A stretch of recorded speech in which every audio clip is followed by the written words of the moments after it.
हिमाचल प्रदेश का राजनीतिक संकट टल गया है, लेकिन संकट पैदा करने वालों के लिए ही स्पीकर ने संकट खड़ा कर दिया है।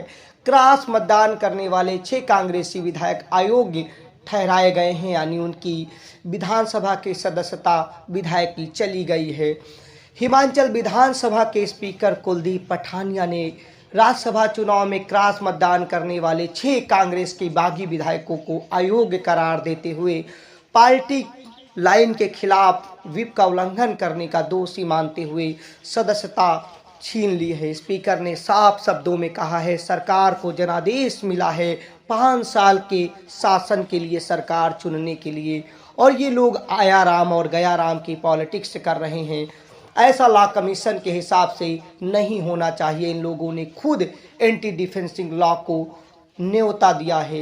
आयोग करार दिए गए विधायकों की सदस्यता के बाद बीजेपी के साथ वो हाई कोर्ट में चुनौती दे सकते हैं। बहरहाल दूसरों के लिए गड्ढा खोदने वाले अब खुद उसी गड्ढा में गिर गए।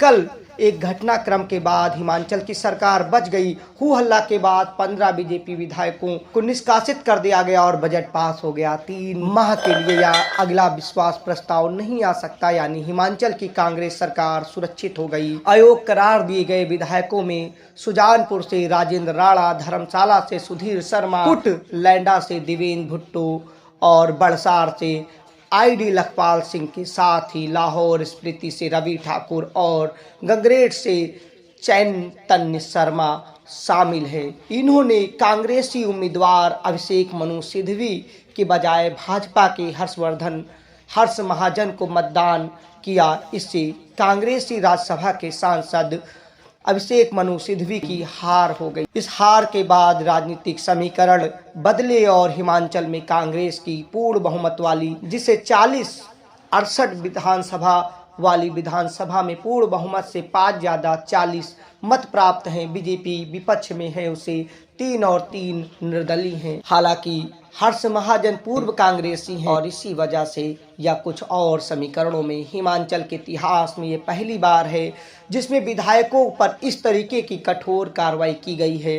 अब कांग्रेस की सरकार कुछ समय के लिए सुरक्षित महसूस कर रही है, लेकिन कुछ और भी हलचलें हैं, यानी केंद्र से लेकर यहाँ तक कुछ समीकरण बन और बिगड़ रहे हैं। विपक्षी बीजेपी भी मीटिंग पर मीटिंग जारी है।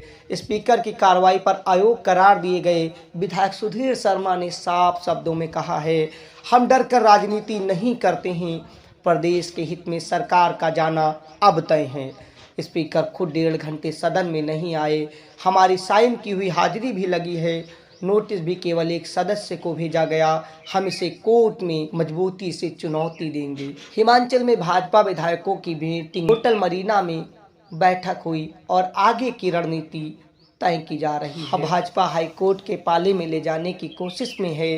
भाजपा के प्रदेश अध्यक्ष संजीव बिंदल ने भी 6 विधायकों को अयोग्य घोषित ठहराने के मामले में कानूनी विशेषज्ञों की राय के आधार पर आगे निर्णय की बातों को सूत्रों के मुताबिक कह रहे हैं। आखिर ये स्थिति पैदा ही हिमाचल में क्यों हुई?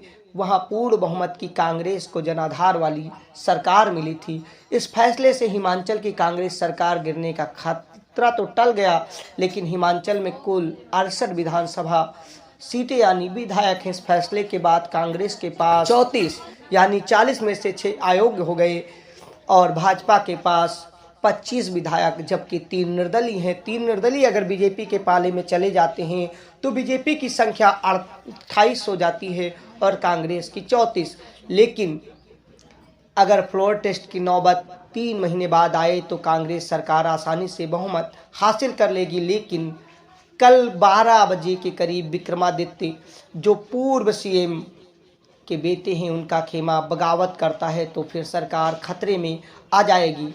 इसीलिए शायद उन पर कड़ी कार्रवाई नहीं हुई है। हालांकि स्थिति को संभालने और सरकार की साख बचाने और कितना बहुमत है देखने के लिए हिमाचल के मुख्यमंत्री सुक्खू जी ने कुर्सी छीनने की चर्चा के बीच गुरुवार सुबह विधायकों को सुबह के नाश्ते पर सरकारी आवास में बुलाया। 9:30 बजे का समय था।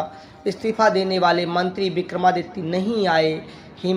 विक्रमादित्य ने कल केंद्रीय नेतृत्व से मुलाकात कर इस्तीफे पर फैसला हाईकमान के कमान के पाले में गेंद डालकर किया था। हालांकि देर रात होते होते उन्होंने इस्तीफा वापस ले लिया।